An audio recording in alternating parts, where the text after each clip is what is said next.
Away from that, the National Authority for the Campaign Against Drug Abuse in Kenya NACADA has raised alarm over the rise of underage drug and substance use in the country. A survey that was conducted by NACADA in the last 5 years revealed that children as young as 6 years use tobacco, while the initiation age for alcohol consumption has dropped to 8 years. The report also shows that Western region is leading in cases of alcoholism in the country, with the alcohol prevalence rate at 23.8%, followed by the coast at 13.9% and central at 12.8%. Interior PS Raymond Omollo has announced that over 3,000 people have been arrested since the government launched a crackdown in January 2023. Safina Chieng Ouma has more. It's mid-afternoon when we get to Thaddeus Maseno's house in Nyamira County. Maseno was a Form 2 student when he began drinking alcohol, oblivious of the fact that one sip would mark the start of a 15-year journey of addiction that destroyed his life. Sasa zingine tulikuwa tuna sneak out of the school. Na tulikuwa tunaifanya kimzaha. It was just like a joke, it was just like fun. Lakini ikaenda na ikazidi mno. After completing his university education, things became worse for him. Nilipata kazi yangu ya kwanza katika shirika la Posta Kenya, na pale bado ule uraibu ulizidi, hata nikapata kusimamishwa kazi. It was after a near-death experience that he had after his wife left him because of alcoholism that he took the bold step to go to rehab to break free from addiction.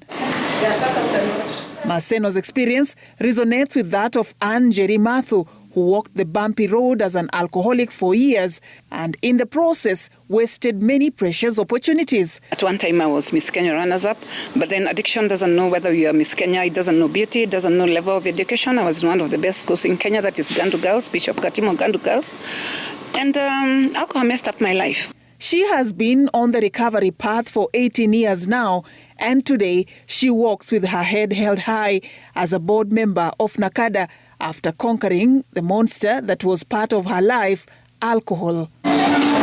As she joined stakeholders for the launch of the 2022 report on the status of drugs and substance abuse in Kenya, Njeri is concerned about the growing list of young people who are wallowing in the dark pit of alcohol and drug addiction. According to the report, 1 in every 11 youth aged 15 to 24 years are currently using at least one drug or substance of abuse, ranging from alcohol, tobacco, khat, and cannabis. NACADA has raised an alarm over the rise in underage drug and substance use in the country, attributed partly to lack of proper regulation of e-commerce. When you have a small 10-year-old with a smartphone who at Uhuru Park will order alcohol from an online market. It's so worrying that you have now the initiation age at 6 to 9 years. That is not good news to our country. The survey established that alcohol continues to be the most widely used substance of abuse. Evidence showed that Western Kenya is leading in cases of alcoholism in the country, with an alcohol prevalence rate of 23.8%, followed by the coastal region at 13.9% and central at 12.8%.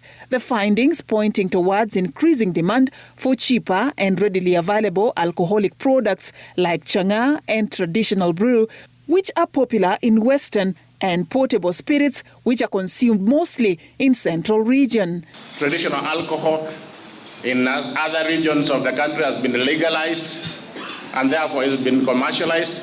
See the figures. In Western, it has gone to 23%. The central region had the highest prevalence in tobacco use at 11.9%, with the national figures indicating that 1 in every 12 Kenyans aged between 15 to 65 years are currently using tobacco. The report also revealed that the consumption of cannabis has almost doubled in the last 5 years, with Nairobi ranking highest in terms of prevalence. Interior Principal Secretary Raymond Omollo has affirmed that the government is making progress in its sustained efforts to crack the whip on those selling illicit brew and advancing abuse of drugs in the country. As we speak, we began a crackdown in January of 2023, and as of today, we have made arrests of over 3,000 people. The report, which is released every 5 years, is expected to inform the change of strategy to be adopted by stakeholders in the war against alcoholism and drug addiction in the country. Safin Achieng Oma reporting for Citizen TV from